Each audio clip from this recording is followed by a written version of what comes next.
धार्मिक सिद्ध स्थानों को देखने के लिए, धार्मिक ग्रंथ एवं पुराणों को सुनने के लिए हमारे चैनल को सब्सक्राइब करिए।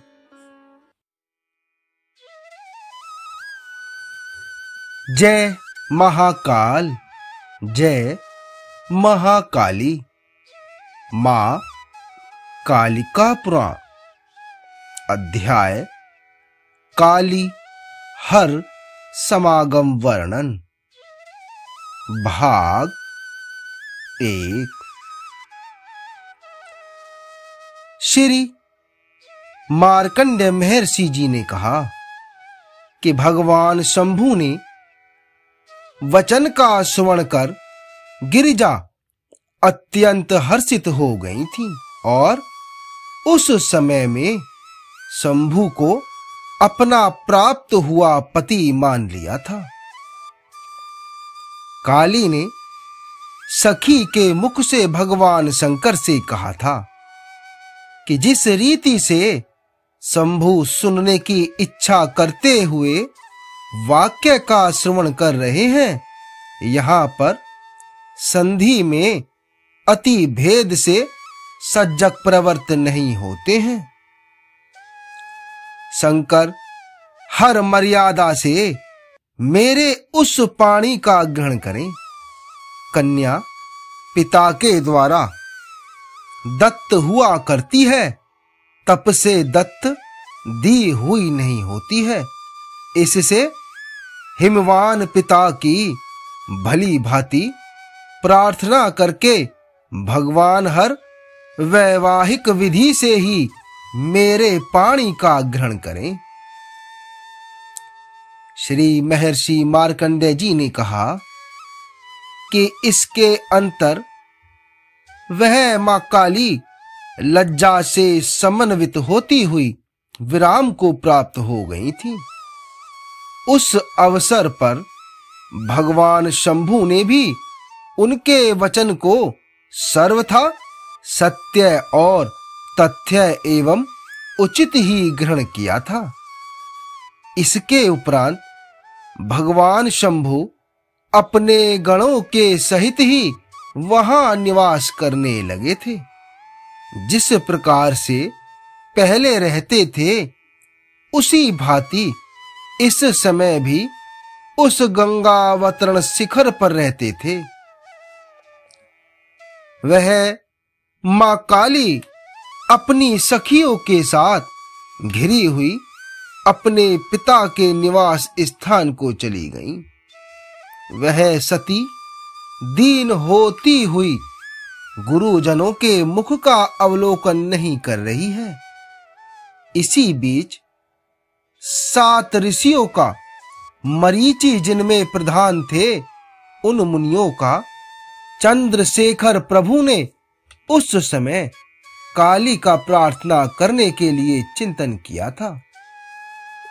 उसी क्षण में कामदेव के अरि शंभु के द्वारा चिंतन किए हुए मुनिगण किसी के द्वारा आकृष्ट हुए की ही भांति उनके समीप में समागत हो गए थे।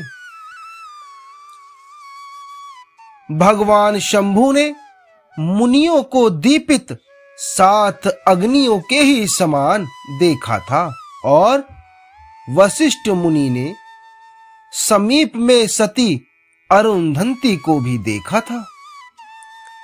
भगवान शिव ने मुनियों द्वारा भी न वर्जित किया हुआ योषित का ग्रहण करना धर्म मान लिया था।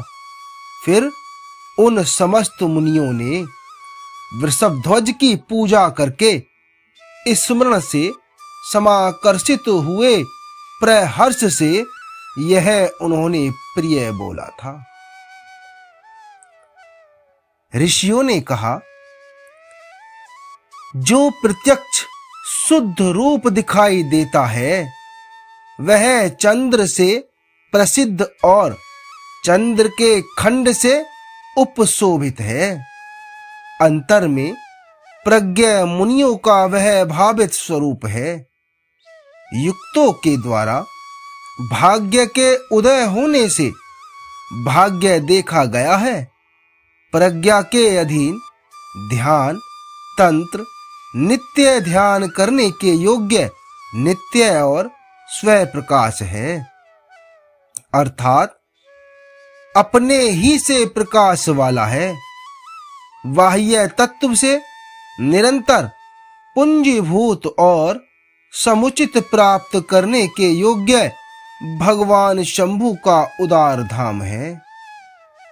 नेत्र के सहित जिसके अग्रभाग को देखकर ही सूर्य के समान दर्शन की परित्राण के लिए होता है, यह स्थान सर्व का नित्य धाम है। स्तुति करने के योग्य भगवान शंभु के उस देह को भक्ति से नमस्कार है, जो प्रथम आदि भाग से प्रकाश करता है, जो वाम भाग स्थित है वह यहाँ पर ही नेता है। भगवान हर के ललाट में विशेष रूप से शक्ति धारण किए हुए वह हमारी अपनी सिद्धि के लिए प्रथम हो। जो प्रधान के स्वरूप वाला सत्व रज और तम से समन्वित है, वह पुरुष समस्त जगतों का हर हमारे ऊपर प्रसन्न हो। इस प्रकार से मुनिगण ने विनय से अवनत होते हुए देवों की भली भांति स्तुति करके कहा कि आपने किस प्रयोजन के लिए हम लोगों का स्मरण किया है, उसे आप बताइए। मुनियों के उस वचन का श्रवण करके भगवान शंकर ने हास करते हुए उन मुनियों से सबको पृथक पृथक संभाषण करके कहा था।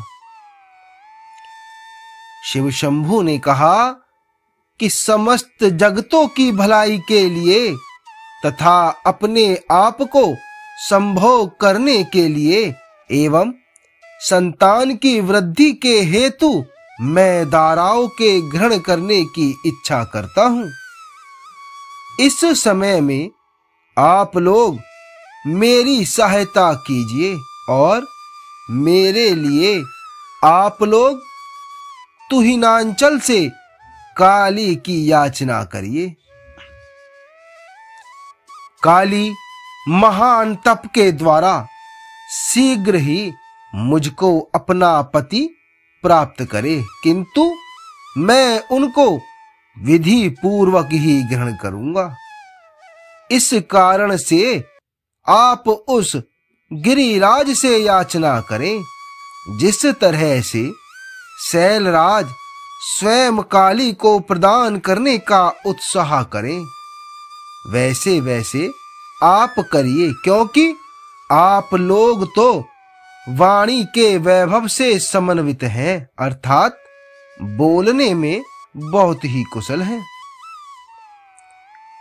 श्री मार्कंडेय महर्षि जी ने कहा कि मुनि गण ने भगवान हर का संबोधन किया, फिर गिरिराज के गृह को चले गए थे। गिरिराज ने उनका अभ्यर्चन किया था। फिर मुनियों ने गिरिराज से कहा कि जो मस्तक में चंद्र धारण करने वाले देव हैं और जो देवों के भी देव माने गए हैं, जो शाप देने तथा अनुग्रह करने में समर्थ हैं, जो एक ही जगतों के स्वामी हैं, जो समस्त जगतों का प्रलय काल आने पर संहार किया करते हैं, जो भक्त को विभूति अर्थात वैभव के प्रदान करने वाले और अनेक स्वरूपों के धारण करने वाले परम सुंदर हैं, वे ही शंकर आपकी पुत्री को अपनी भार्या के रूप में ग्रहण करने की इच्छा कर रहे हैं। यदि आप उनको अपनी पुत्री के समान सुयोग्य वर देखते हो तो हे गिरिवर, उन शंभु के लिए अपनी पुत्री को दे दो। उनके द्वारा इस भांति कहे हुए अचल राज अपने हृदय में स्थित दुहिता के प्रिय की चिरकाल पर्यंत समझकर और स्वद्वचन से आनंद प्राप्त करके फिर प्रकाश में उन्होंने कहा कि हे मुनियों, मैं शार्दूल के ही समान अर्थात परमाधिक श्रेष्ठ आप लोगों ने पधार कर ही मुझे पवित्र कर दिया है और आपने मेरा भी अभिप्राय परिपूर्ण कर दिया। आप लोगों ने जब मुझे आदेश दिया है तो मैं अपनी पुत्री को भगवान शंभु के लिए अवश्य ही समर्पित कर दूंगा। आगे का भाग 2 में। जय महाकाल, जय महाकाली।